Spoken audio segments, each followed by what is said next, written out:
그니까요. 네, 네, 할렐루야. 오늘은 이 대강절 4주째예요. 4주째. 우리가 이제 급하다 보고 그러다 보니까 이렇게 또 교회가 또 형편이 그러다 보니까 이런 교회가 이제 절기별로 예배를 못 드리고 있어요. 우리가 교회력으로 따지면 오늘 대림절 4주째예요. 대림절이 뭔가 대림절은요, 예수님을 기다린다라는 뜻이에요. 대강절, 강림하신다, 예수님이 강림하신다, 예수님이 오신다. 그래서 이게 뭐 도착하다, 이런 뜻이에요.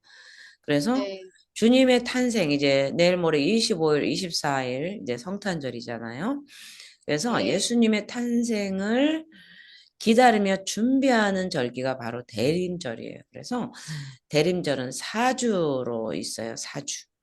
오늘이 마지막 주 4주예요. 그래서 이 대림절은요, 교회력이 첫 번째 명절과 같은 거예요. 대림절은. 교회력에서 네, 첫 번째 주가 되는 거고요. 그래서 성탄절로부터 4주 전부터 시작되어서 성탄 전야까지 계속되는 절기예요. 그래서 이 대강절은요, 이 프랑스, 5세기의 프랑스 가을 지방에서 먼저 지키기 시작을 했어요. 그래서 처음에는 6주였다가, 그 다음 5주, 그리고 이제 결국 로마 교회가 4주로 이제 정착을 시켰죠. 그리고 이제 예전 색깔은 보면요. 요즘은 이제 교회가 너무 파격적이다 보니까 성령의 역사를 더 강조하면서 파격적이다 보니까 이런 절규를 또 무시하기도 하고요. 또 형편상 그러지 못해서 우리 교회 같은 경우엔 그렇죠. 그런데 이제 큰 교회 이제 가면 전통적인 교회들이 있어요. 네, 그런 교회를 이렇게 가면 이 강대상 있잖아요. 전면에 예배할 때 강대상, 그죠? 네, 강대상에 그 꽃이나 초의 색깔을 보고 절기를 우리는 알아요. 그래서 큰 교회의 전통을 지키는 그런 교회들 보면은요, 이 절기별로 이제 교회가 예배를 드리는데, 이 예전의 색깔, 예를 지키는 그 예배의 그 색깔을 얘기하는 거예요. 예. 그 예전이 그 옛날 예자가 아니고요. 예배 드리는 그 순서죠. 그 색깔은 이 보라색이에요. 보라색. 보라색은 정숙을 나타내요. 정숙. 네, 그래서 목사님들도 이렇게 띠리 있잖아요. 보라색을 네, 띠고요. 가운 위에다 보라색을 입고요. 또 강대상에 여기 앞에 이제 펼치는 것도 보라색 휘장을 넣습니다. 그리고 이제 양옆에 초도 이제 보라색이 있고요. 그 가운데 이제 하얀색을 넣는 거죠. 그래서 이 보라색은요, 이 정숙과 존엄성을 얘기를 해요. 정숙과 존엄성을 얘기하고요. 또 왕권을 나타나기도 하고요. 또 회계를 나타내요. 보라색.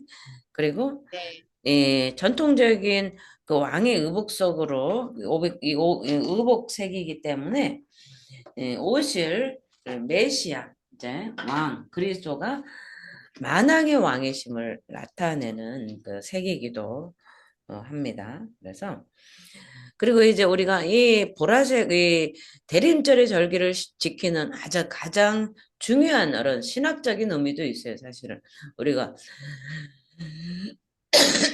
죄송합니다. 예배할 때 신학적인 것은 제가 잘 말씀을 안 드리려고 하는데요. 이 신학적인 배경도 우리는 좀 알아야 될 필요도 있어요. 네. 이 네, 하나님은요, 세상을 구원하시기 위해서 이스라엘을 선택하셨잖아요. 네, 이스라엘을 선택하시고 예언자와 왕들 또 제사장을 통해서 메시아의 도래를 준비하게 하셨어요. 세례 요한을 통해서 주의 길을 예비하게 하셨고, 그죠? 네, 마침내 예수님께서 이 땅에 오심으로 인해서 모든 이들에게 구원의 길을 열어주셨어요. 왜냐하면 그 전에는 선택한 민족이 이스라엘이었잖아요. 그런데 이제 예수님이 오심으로 인해서 그 구원의 그 폭이 이제 만민에게로 열려져 있는 거죠. 그래서 주님은 또, 어, 오셔서 죽으시고 부활하시고 하늘 우편에 계시지만 이제 마지막 재림의 주로서 다시 오실 거죠.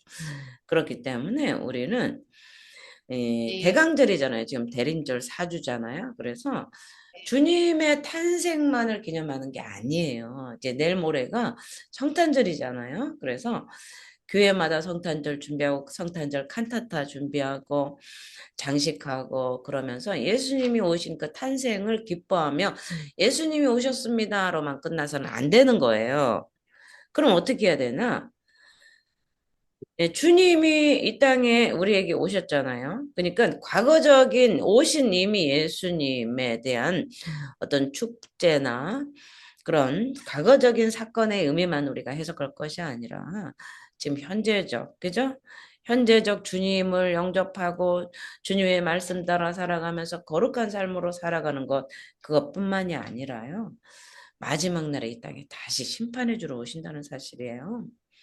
그래서 우리는 예수님의 탄생을 기뻐하며 축하하고 감사하면서 또 현재적 삶을 또 살아야 되고요. 또 마지막 날에 심판주로도 오실 그 재림의 예수를 고대하는 거예요. 그것이 바로 이 재림절, 대림절의 의미라고 할 네. 수가 있어요. 그러니까 예수님의 탄생만 기다리는 게 아니고 이미 오셨잖아요. 그렇죠? 이미 네. 오셔서 우리의 죄를 구원해 주시고 우리를 하나님과 화목하게 만들어 주셨어요. 그리고 마지막 날에 네. 좀 영원한 영생, 영원한 나라, 하나님 나라로 우리를 인도해 주실 거에 대한 그에 대한 기다림이에요. 기다리는 주일이에요, 사실은. 그래서 이 대림절, 대강절은 재림주로 오실, 다시 오실 주님을 사모하고 고대하고 하나님을 그날의 기쁨으로 맞을 준비를 하는 그런 준비하는 기간이라고 볼 수 있어요. 그래서 우리가 예수 그리스도의 탄생을 기다리는 것, 또 주님의 다시 오실 주님을 대망하는 것이 이렇게 딱 연결이 되는 거예요. 그래서 더 나아가서는요, 하나님 안에서 완성된 그런 하나님 나라를 바라보는 거죠. 대망사상이죠. 예수를 바라보는 거. 그래서 우리는 이 대림절 예수님이 오실 때까지 그런 준비된 마음으로 우리가 성탄절을 맞이해야 될 줄 믿습니다. 네. 그래서 우리가 아멘. 인간을 구원하기 위해서 이 땅에 오신 예수를 예수님을 육신을 입고 우리 가운데 구원자로 예수님을 보내주신 하나님께 감사하는 그런 날이 돼야 되고요. 또 성탄절이기 때문에 또 연말이기 때문에 너무 들떠서 그죠? 상업주의나 네. 쾌락주의에 빠지지 않고 엄숙하게 오시는 메시아를 기다릴 수 있는 나를 드리는 내 마음을 드릴 수 있는 그러한 그 마음의 준비 자세가 필요하고요. 또 예수님이 다시 오실 거에 대한 확신을 우리가 가지는 거예요. 설령 이 땅에 고난이 있고 세상에 소문은 왕왕 흉흉하고 그죠? 또 우리나라에 지금 이 탄핵 정국을 맞아서 정말 뉴스만 보면은 혼란한 이런 상황에 그죠? 네. 그렇지만 예수님이 다시 오실 것에 대한 그 예수님을 기다리면서 그 하나님의 약속의 신실함을 기다리는 거죠. 그래서 영원히 이 땅에 끝날 날까지, 그죠? 영광 중에 네. 오실 예수 그리스도를 우리가 소망하면서 정말 하나님 나라를 준비하는 우리가 돼야 될 줄 믿습니다. 네. 네. 오늘 제가 이 서론을 길게 한 것은요, 우리가 단순히 예수님 탄생하셨습니다. 할렐루야라고 하면서 마냥 막 들떠 있는 그런 기분을 좀 가라앉히려고 한 거예요, 사실은. 그죠? 네. 너무 축제에 빠지다 보면 그 목적, 의미들을 잃어버리기 때문에, 그렇죠? 그래서 오늘 우리 조이풀교회 주신 말씀 미가서입니다. 참 귀한 말씀들이에요. 그리고 오늘 우리 교회 형편에 맞는 말씀이기도 하고요. 또 이 세상 가운데 누구에게나 필요한 말씀이에요. 우리가 이렇게 얼굴을 예쁘게 화장하고 이러면 아, 저 사람은 참 뭐 행복한 사람인가 보다 하지만 이 땅에 우리가 하나님 나라가 아닌 이 땅에 사는 육신을 입고 사는 동안에는요, 우리 교회는 전투하는 교회라고 했잖아요. 그렇죠? 아멘. 사단은 우리를 죽이려고 하지만 우리는 끝까지 예수 이름 안에서 싸워서 이겨야 되는 거죠. 그렇죠?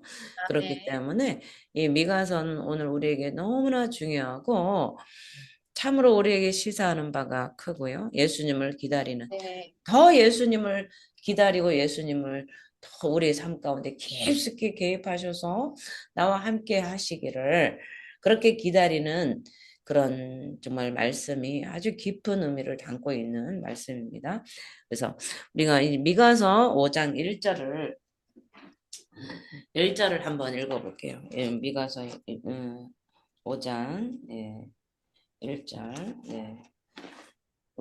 저와 우리 집사님에게도 이제 네. 2024년 12월 이제 성탄절이 끝나면 연말이 와요. 그러면서 정말 하나님이 내 삶에 와주시기를 기대하고 있잖아요.